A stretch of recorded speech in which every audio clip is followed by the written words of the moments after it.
Barnacles encrusted on a piece of plane debris that washed up on the French island of Reunion might help unravel the mystery of missing Malaysia Airlines, MLYAF.PK, flight MH370 that disappeared last year with 239 passengers and crew on board. Malaysia said on Sunday the piece of debris, a 2 to 2.5 meter, 6.5 to 8 feet, wing surface known as flaperon, had been identified as being from a Boeing, BA.N. 777, the same model as the missing Malaysian plane. Investigators in France are expected to determine whether the piece came from MH370 or not by Wednesday. MH370 is believed to have crashed in the southern Indian Ocean, about 3,700 kilometers, 2,300 miles, away from Reunion.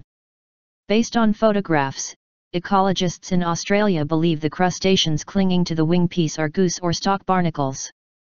Barnacle shells can tell us valuable information about the water conditions under which they were formed, said Ryan Pearson, a PhD student at Australia's Griffith University who is studying the shell chemistry of barnacles to determine migration patterns of endangered loggerhead turtles. The technique is also used to study the movement of whales.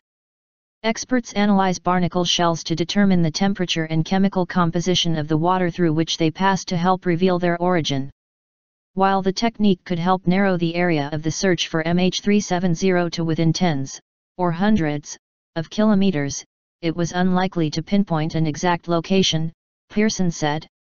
Barnacles can be aged, based on growth rates and size. If the barnacles on the debris are older than the date MH370 went missing, it would rule it coming from that plane, said Melanie Bishop, a professor at the Department of Biological Sciences, Macquarie University. Ecologists would look at whether the barnacles were on the surface of the flaperon or confined to the sides, as that could indicate whether the debris moved on the surface of the water or was submerged.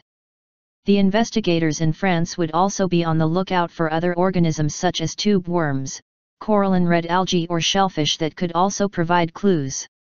Marine archaeologists study barnacles for clues about shipwrecks, but this was believed to be the first time they will be studied to determine the fate of an airliner. It's a nice example of the unexpected ways that discovery research can be surprisingly useful in tackling new problems in different contexts, said Professor Angela Moles, Evolution and Ecology Research Centre at the University of New South Wales.